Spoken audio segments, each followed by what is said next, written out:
राष्ट्र सर्वप्रथम, राष्ट्र सर्वप्रथम, राष्ट्र सर्वप्रथम, राष्ट्र सर्वप्रथम। राष्ट्र सर्वप्रथम की बात कार्यक्रम में आप सभी राष्ट्रवासियों का हार्दिक स्वागत है।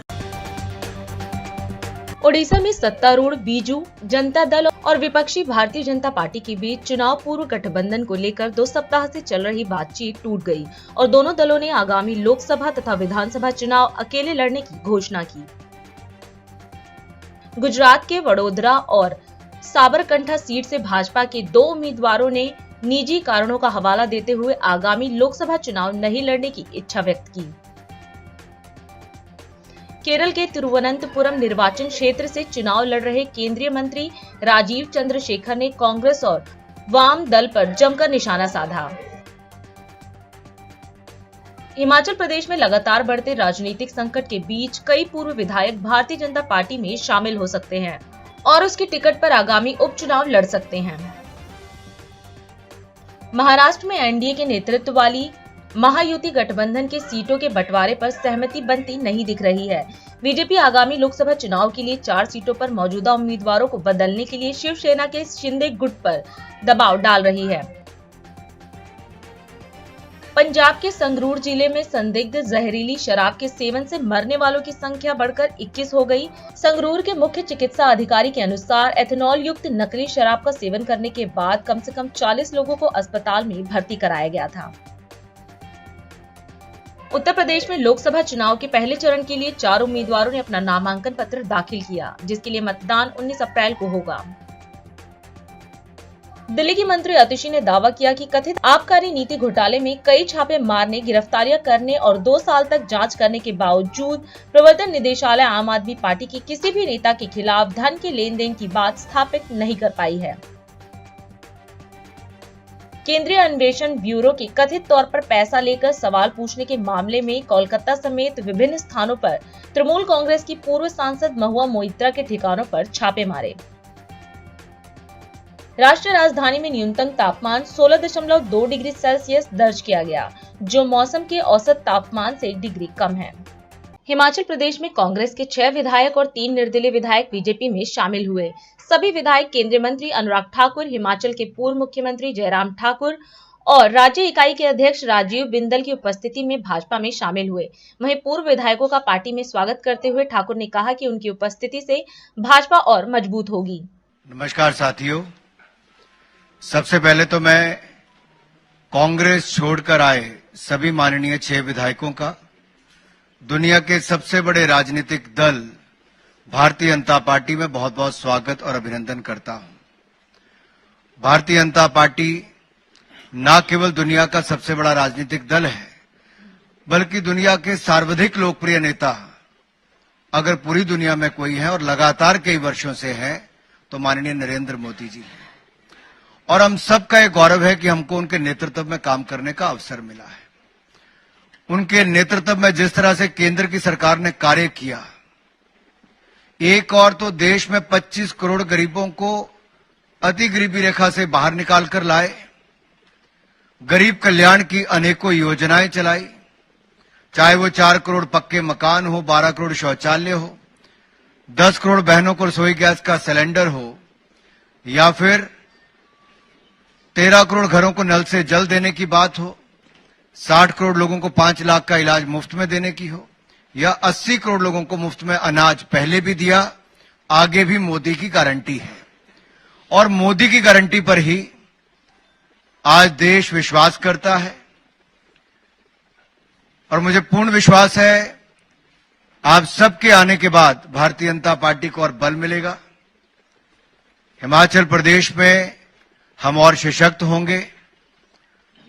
जिन वायदों को करके पिछली सरकार हिमाचल प्रदेश में बनी थी, वो वायदे उतने ही झूठे थे जितने वो राजस्थान और छत्तीसगढ़ में थे। और आपने उन चुनावों में भी देखा, लोग पूछते थे कहां गई कांग्रेस की गारंटी। गारंटी वहां फेल होने के 5 साल के बाद अवसर मिला था, यहां 1.25 साल के बाद अवसर मिल गया है। और 1.25 साल में जब चुनाव आया राज्यसभा का, तो जनता का गुस्सा इन 6 विधायकों के रूप में भी देखने को मिला कि क्या आक्रोश जनता में है अपनी ही चुनी हुई सरकार के प्रति। और इन 6 विधायकों ने उस समय राज्यसभा के चुनाव में श्रीमान हर्ष महाजन जी को चुनने का कार्य भी किया। आज मैं ज्यादा लंबी बात न करते हुए इतना ही कहूंगा कि आपने अनेक राज्यों में देखा है कि बड़ी तादाद में लोग अन्य दलों को छोड़कर भारतीय जनता पार्टी में शामिल हो रहे हैं। ये भी चाहते हैं कि मोदी जी ने विकसित भारत का संकल्प रखा है, उस विकसित भारत में इनका भी योगदान हो। हम सबका भी यही है कि जितना बड़ा हमारा भारतीय जनता पार्टी का परिवार होगा, उतनी ताकत के साथ हम जनता की सेवा कर पाएंगे। और हिमाचल प्रदेश को तो मोदी जी ने अपना दूसरा घर माना है, कोई कमी कहीं नहीं छोड़ी। जो वर्षों से अटल टनल का काम बंद था वो भी मोदी जी ने पूरा करवाया। यहां तक कि छोटे से राज्यों को एम्स, पीजीआई, कई मेडिकल कॉलेज दिलाए, आईआईएम दिलाया, सेंट्रल यूनिवर्सिटी दी, और कम से कम 50,000 करोड़ की तो केवल सड़कें ही दी हैं। रेल का नाम हिमाचल प्रदेश में था ही नहीं। ये ऊना से लेकर दौलतपुर चौक की रेलवे लाइन का भी काम पूरा कराया, इलेक्ट्रिफिकेशन कराया। वंदे भारत एक्सप्रेस जो देश की चौथी चली तो हिमाचल प्रदेश से चली। बिलासपुर की रेलवे लाइन का काम तेजी से चला है, 4 ओवर 4 लेन हाईवे बन रहे हैं। तो जब इतना विकास और गरीब कल्याण के काम लोग देखते हैं तो निश्चित तौर पर मोदी सरकार की नीतियों में विश्वास और बढ़ता है। और मुझे पूर्ण विश्वास है कि जिस विश्वास को लेकर ये सब आए हैं, मैं अपने सभी इन भाइयों को कहना चाहता हूं, ये मोदी सरकार है और मोदी की गारंटी वो है जो पूरा होने की गारंटी है। और हम लोग देश को आगे बढ़ाने में हिमाचल से भी एक बड़ा योगदान देंगे। आप सबका एक बार फिर बहुत बहुत स्वागत, बहुत बहुत अभिनंदन भारतीय जनता पार्टी के परिवार में शामिल होने के लिए। धन्यवाद। उत्तराखंड के मुख्यमंत्री पुष्कर सिंह धामी ने देहरादून में सरकार के 2 वर्ष पूर्ण होने पर आयोजित गोष्ठी में प्रतिभाग किया। इस दौरान सीएम धामी ने कार्यक्रम को संबोधित करते हुए उत्तराखंड राज्य निर्माण के सभी अमर शहीद राज्य आंदोलनकारियों को श्रद्धापूर्वक नमन किया और कहा कि प्रदेशवासियों के आशीर्वाद, प्रेम एवं उत्साह से काम करने के लिए नई ऊर्जा मिलती है। उन्होंने कहा कि प्रदेशवासियों ने जो जिम्मेदारी सौंपी थी, उनकी अपेक्षा और आकांक्षाओं पर सरकार बीते 2 सालों में खरी उतरी है। आज देश दुनिया में उत्तराखंड का नाम बढ़ा है।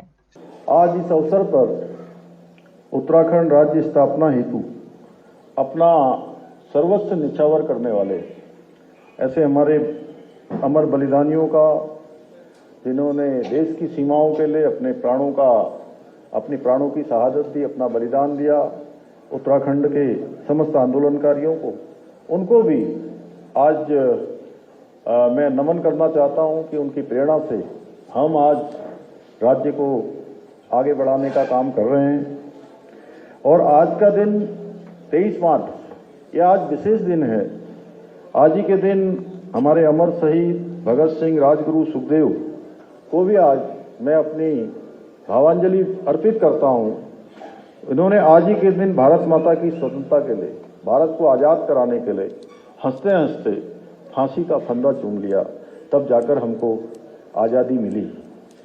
इसलिए मैं यही कहना चाहता हूं कि आज आप सब लोग इतनी बड़ी संख्या में यहाँ आए हैं, और जिस प्रकार से मैं इस प्रांगण में आया, इस होटल के बाहर जैसे पहुंचा, हमारे युवा, नौजवान, माताएं, बहनें, हमारे बुजुर्ग जैसे आशीर्वाद दे रहे थे, मन ही मन मुझे बहुत खुशी हो रही।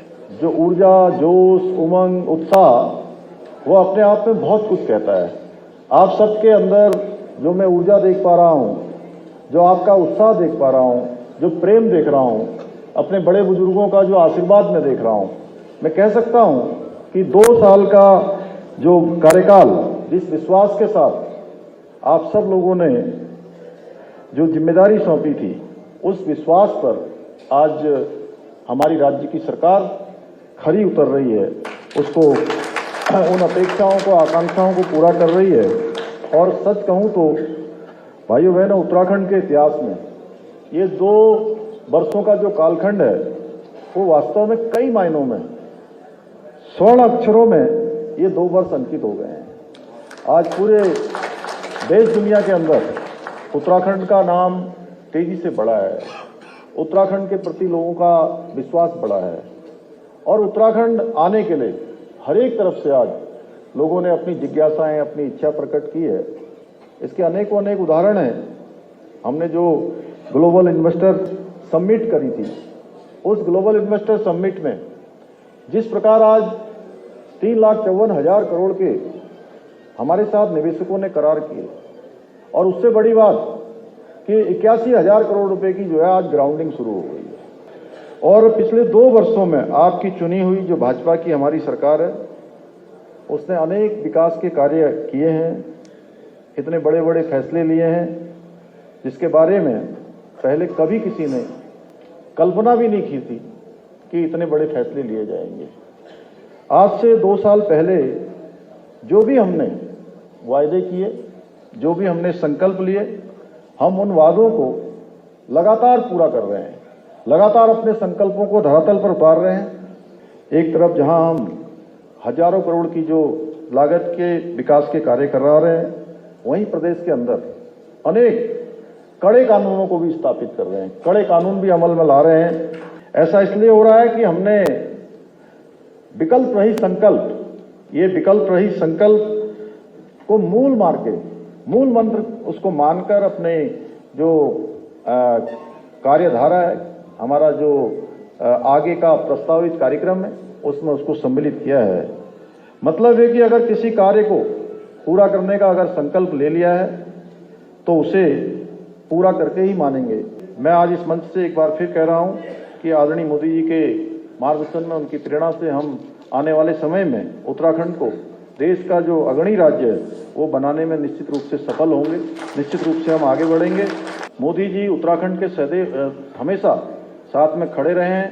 हमारा भी कर्तव्य है कि एक बार फिर से मोदी जी को प्रधानमंत्री के पद के रूप में शपथ लेने में हमें अपना योगदान सुनिश्चित करना है। भाइयों बहनों, चुनाव की घोषणा हो चुकी है, नामांकन की प्रक्रिया भी चल रही है और 19 अप्रैल को हमारे उत्तराखंड का जो चुनाव है वो पहले चरण में होना है। इसलिए हमको तय करना है कि जितने वोटों से 2019 में हमने यहाँ से उनको जिताकर भेजा था, 5 सांसदों को भेजा था, इस बार 2019 के रिकॉर्ड को हमें तोड़ना है।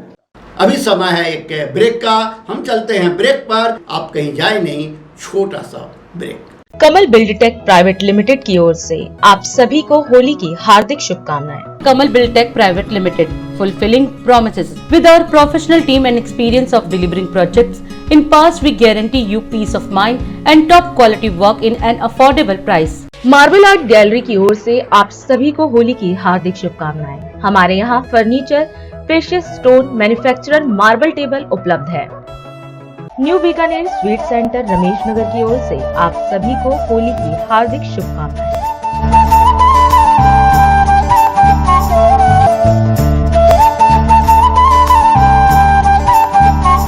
टेलस्टार सिस्टम्स की ओर से आप सभी को होली की हार्दिक शुभकामनाएं।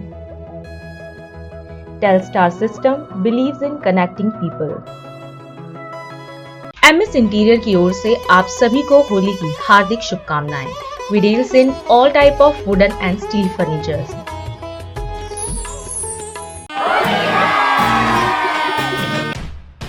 इंडिया दर्पण दैनिक हिंदी समाचार पत्र, DID न्यूज, मदर इंडिया पत्रिका, राष्ट्र सर्वप्रथम मीडिया टीम की ओर से समस्त राष्ट्रवासियों को रंगों के पर्व होली की हार्दिक शुभकामनाएं। राष्ट्र सर्वप्रथम की बात कार्यक्रम में ब्रेक के बाद एक बार फिर आप सभी राष्ट्रवासियों का स्वागत। आपके वरिष्ठ नेता और मंत्री अतिशी व सौरभ भारद्वाज ने प्रेस वार्ता को संबोधित किया। इस दौरान मीडिया को संबोधित करते हुए अतिशी ने कहा कि दिल्ली की नई आबकारी नीति मामले में जांच एजेंसियों द्वारा लगातार 2 साल जांच के बावजूद एक भी सबूत अभी तक पेश नहीं किया गया है। अतिशी ने बताया कि सुप्रीम कोर्ट ने भी अपने आदेश में पूछा है कि मनी ट्रेल कहां है।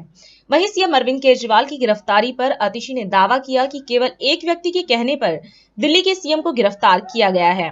इसके साथ ही उन्होंने इलेक्टोरल बॉन्ड के मुद्दे पर बीजेपी को घेरा और कहा कि बीजेपी का मनी ट्रेल पूरे देश के सामने है। दिल्ली के तथाकथित शराब घोटाले में 2 साल से सीबीआई और ईडी की जांच चल रही है। इस 2 साल में बार बार चाहे लोअर कोर्ट हो, चाहे हाई कोर्ट हो, चाहे सुप्रीम कोर्ट हो, एक सवाल बार बार उठा है कि मनी ट्रेल कहाँ है, पैसा कहाँ गया। क्योंकि 2 साल की जांच के बाद आम आदमी पार्टी के किसी भी नेता, किसी भी मंत्री, किसी भी कार्यकर्ता के पास से 1 रुपए की भी प्रोसीड्स ऑफ क्राइम की रिकवरी नहीं हुई। आज तक आम आदमी पार्टी के किसी भी नेता के पास प्रोसीड्स ऑफ क्राइम का, इस मनी ट्रेल का 1 रुपया भी नहीं मिला। और ये सवाल बार बार सुप्रीम कोर्ट ने भी कोर्ट में पूछा और अपने आदेश में भी लिखा कि मनी ट्रेल कहाँ है। अरविंद केजरीवाल जी को 2 दिन पहले इसी तथाकथित शराब घोटाले के तहत गिरफ्तार किया गया। अरविंद केजरीवाल जी की गिरफ्तारी सिर्फ एक व्यक्ति के बयान के आधार पर है। यह व्यक्ति कौन है? इस व्यक्ति का नाम है शरत चंद्र रेड्डी। शरत चंद्र रेड्डी औरोबिंदो फार्मा करके एक बहुत बड़ी दवाइयां बनाने की कंपनियों के मालिक हैं। इनके पास कई और कंपनियां भी हैं, जिसमें से 2 प्रमुख कंपनियां हैं, APL हेल्थकेयर और यूजिया फार्मा। शरत चंद्र रेड्डी जी को भी दिल्ली की एक्साइज पॉलिसी में शराब के कुछ दुकानें मिली, उनको कुछ जोन मिले। शरत चंद्र रेड्डी को 9 नवंबर 2022 को क्वेश्चनिंग के लिए बुलाया गया और शरत चंद्र रेड्डी ने साफ साफ कह दिया कि मैं कभी अरविंद केजरीवाल से मिला नहीं, मेरी उनसे कोई बात नहीं हुई, मेरा आम आदमी पार्टी से कोई लेन देन नहीं है। जैसे ही उन्होंने कहा कि मैं अरविंद केजरीवाल से मिला नहीं, उनको तुरंत अगले दिन ईडी द्वारा गिरफ्तार कर लिया गया। कई महीने जेल में रहने के बाद एक दिन शरद रेड्डी जी ने अपना बयान बदल लिया। शरद रेड्डी जी कहते हैं कि मैं अरविंद केजरीवाल जी से मिला भी। शरद रेड्डी जी कहते हैं कि मेरी उनसे शराब घोटाले पे बात भी हुई। और जैसे ही शरद रेड्डी ये कहते हैं, उनको जमानत भी मिल जाती है ईडी के द्वारा। लेकिन ये तो सिर्फ बयान है। पैसा कहाँ है? मनी ट्रेल कहाँ है? मैं बताती हूं आपको कि मनी ट्रेल कहाँ है। ये है मनी ट्रेल शरत चंद्र रेड्डी की कंपनियों द्वारा दिया गया इलेक्टोरल बॉन्ड्स में भारतीय जनता पार्टी के बैंक अकाउंट में पैसा। आज ये मनी ट्रेल पूरे देश के सामने आ गई है कि शरत चंद्र रेड्डी, औरोबिंदो फार्मा का मालिक, APL हेल्थकेयर का मालिक, यूजिया फार्मा का मालिक, शराब का कारोबारी, उसने 4.5 करोड़ रुपए के इलेक्टोरल बॉन्ड्स दिए एक्साइज पॉलिसी के बनने के दौरान भारतीय जनता पार्टी को। उसके बाद गिरफ्तार होने के बाद 55 करोड़ रुपए के इलेक्टोरल बॉन्ड्स दिए भारतीय जनता पार्टी को। तो जिस मनी ट्रेल की पिछले 2 साल से तलाश हो रही थी, आज वो मनी ट्रेल सामने आ गई है कि आखिरकार शराब के कारोबारियों ने पैसा किसको दिया, पैसा कहां गया और पैसा कब गया। सारा पैसा भारतीय जनता पार्टी के बैंक अकाउंट में गया है। तो enforcement directorate Bharatiya Janata party को आरोपी बनाए, क्योंकि अब पहली बार एक्साइज पॉलिसी के मामले में आधिकारिक मनी ट्रेल सामने आ गया है और ये मनी ट्रेल सीधा शराब के कारोबारियों से भारतीय जनता पार्टी के बैंक अकाउंट में गया है। प्रदेश अध्यक्ष वीरेंद्र सचदेवा एवं प्रदेश सचिव बांसुरी स्वराज ने प्रेस वार्ता को संबोधित किया। इस दौरान मीडिया को संबोधित करते हुए वीरेंद्र सचदेवा ने सीएम केजरीवाल की गिरफ्तारी पर चर्चा करते हुए कहा कि अगर शराब नीति में घोटाला नहीं हुआ तो शराब नीति क्यों बदली गई। वहीं मीडिया को संबोधित करते हुए प्रदेश सचिव बांसुरी स्वराज ने आप पार्टी द्वारा की गई प्रेस वार्ता पर प्रतिक्रिया व्यक्त करते हुए कहा कि सीएम केजरीवाल की जवाबदेही नई शराब नीति मामले में बनती है, जिस कारण दिल्ली की जनता परेशान हुई। इसके साथ ही उन्होंने कहा कि समन भेजे जाने के बावजूद सीएम केजरीवाल ने उसका मान नहीं रखा। 2022 में शराब घोटाले का जब जिक्र आया, जुलाई 2022, और जब दिल्ली के माननीय उपराज्यपाल विनय सक्सेना जी ने सीबीआई जांच की सिफारिश की और अगस्त आते आते वो शराब नीति वापस होती है, लेकिन उसके बाद लगातार जो साक्ष्य पब्लिक डोमेन में आते हैं, किस तरह से साउथ लॉबी से पैसे लिए गए, कौन कौन लोग उसमें इन्वॉल्व थे, कितने लोगों की गिरफ्तारी हुई, और उसके बाद दिल्ली के उप मुख्यमंत्री से पूछताछ होती है। 8 घंटे की पूछताछ के बाद उनको छोड़ दिया जाता है, फिर दोबारा बुलाया जाता है, फिर उनकी गिरफ्तारी होती है। 2022 से ये सिलसिला चलते चलते अब हम 2024 में खड़े हैं, और इस पूरे समय में परत दर परत इस शराब नीति घोटाले की परतें खुलती हैं। पैसों का लेन देन सामने आता है, नए नए किरदार सामने आते हैं, और इस शराब घोटाले के सूत्रधार जो पहले दिन से इस पूरे घोटाले के मामले में एक ही बात कहते थे कि शराब नीति में कोई घोटाला नहीं हुआ। ये उनकी एक पंच लाइन थी, लेकिन इस बात का कोई जवाब नहीं देता, ना उनका प्रवक्ता, ना उनके मंत्री, ना वो खुद जो आज हिरासत में है, कि अगर शराब नीति में घोटाला नहीं हुआ तो शराब नीति बदली क्यों थी। इस बात का कोई जवाब नहीं देता। कोर्ट के अंदर आम आदमी पार्टी का डिफेंस जो भी तथ्य रखता है, लेकिन माननीय न्यायालय के निर्णय के बाद हम सब भारत के नागरिक हैं, हम सब कानून की एक परिभाषा से बंधे हुए हैं, लेकिन आम आदमी पार्टी इनका स्वैग ही अलग है। 2022 से चलता चलता घोटाला 2024 तक आ गया। आपको बार बार मौके दिए गए, आप बार बार न्यायालय गए, उसके बाद भी अगर आपके मंत्रियों की जमानत नहीं होती, आपके सांसद की जमानत नहीं होती, आपका मुख्यमंत्री हिरासत में है, तो आपको उस कानून के ऊपर उंगली उठाने का कोई सवाल पैदा करना नहीं चाहिए। किन सबूतों की बात करते हैं आप? 45 करोड़ रुपए का जो ट्रायल पकड़ा गया गोवा का, कि 4 आदमियों को पैसे दिए गए हैं, और मजे की बात देखिएगा, 2 व्हीलर पे पैसे डिलीवर हो रहे थे, ये भी है उसमें। ये कहते हैं हमारे पास मनी ट्रायल नहीं है। जवाब भी अरविंद केजरीवाल आपको और आपकी पार्टी को देना होगा। आज एक प्रेस वार्ता करी गई है, उसको देखकर मिसेस केजरीवाल की बाध्यता और उनकी वेदना, ये दोनों हमें समझ में आती है।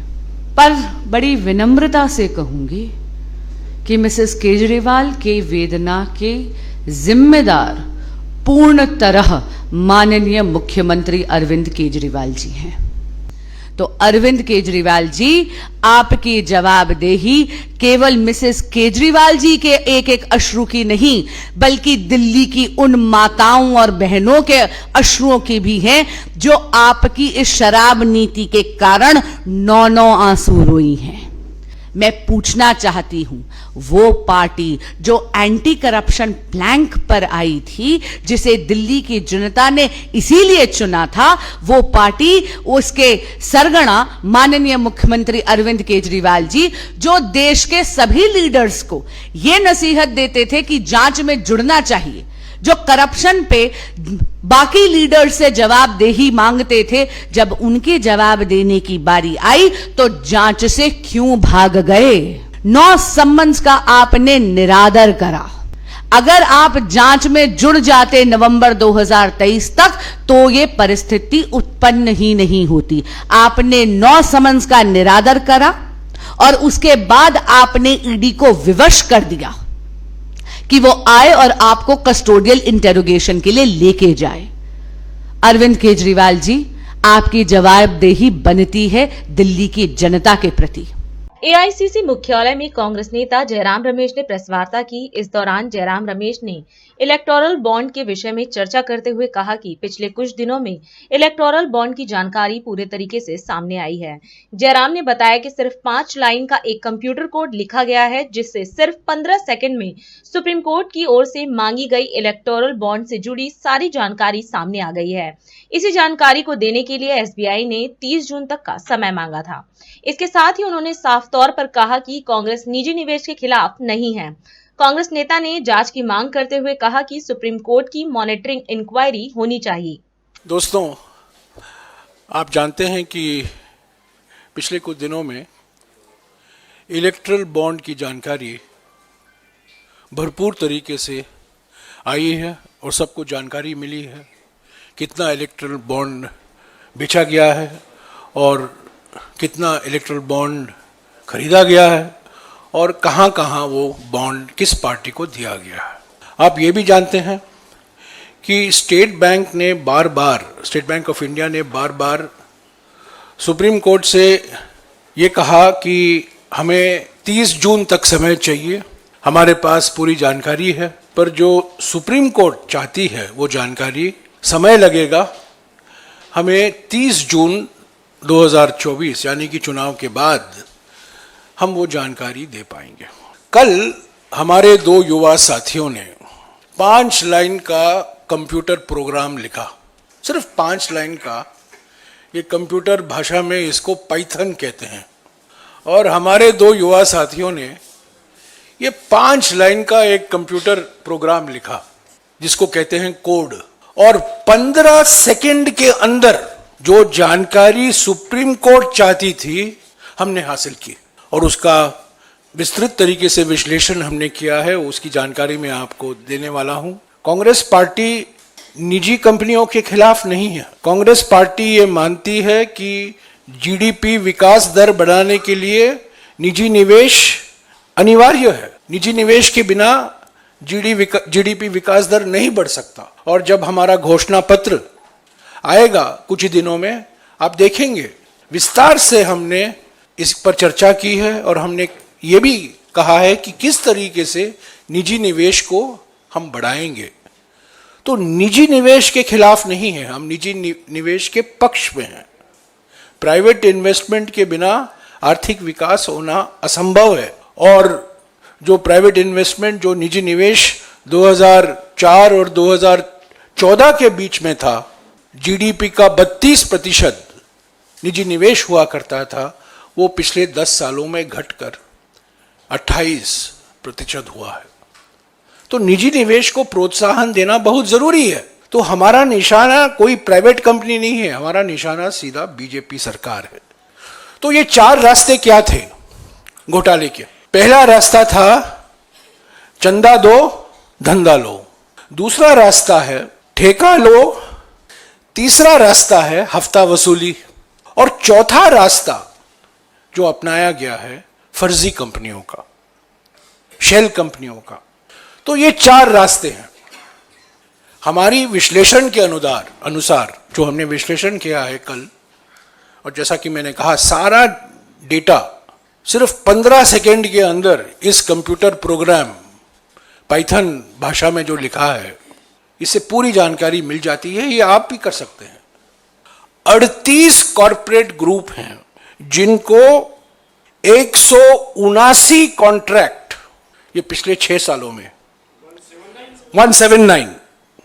179 कॉन्ट्रैक्ट मिले हैं बीजेपी सरकार की। और ये 38 कॉरपोरेट ग्रुप जिनको 179 कॉन्ट्रैक्ट मिला है बीजेपी से, उन्होंने ये बॉन्ड खरीदा है। कॉरपोरेट सारे प्रोजेक्ट कुल मिलाकर करीब 4 लाख करोड़ प्रोजेक्ट, ये पुल हैं, हाईवे हैं, रेलवे के प्रोजेक्ट हैं, इंफ्रास्ट्रक्चर, खास तौर से ये इंफ्रास्ट्रक्चर के प्रोजेक्ट हैं। कुल मिलाकर 4 लाख करोड़ प्रोजेक्ट पिछले 6 साल में दिए गए हैं इन कंपनियों को। और इन कंपनियों ने कुल मिलाकर 2000 करोड़ रुपया इलेक्ट्रल बॉन्ड खरीदा है। और ये इलेक्ट्रल बॉन्ड बीजेपी को गया है। इस पर जांच होनी चाहिए, सुप्रीम कोर्ट मॉनिटर्ड इंक्वायरी होनी चाहिए, और सभी पार्टियां इस इंक्वायरी, इस जांच से अपना सहयोग देगी। हमारी पार्टी भी पूरी सहयोग देगी। शुक्रिया।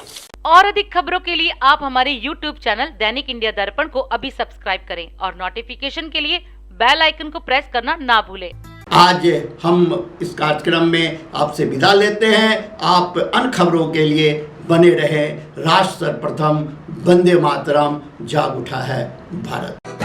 राष्ट्र सर्वप्रथम राष्ट्र सर्वप्रथम राष्ट्र सर्वप्रथम राष्ट्र सर्वप्रथम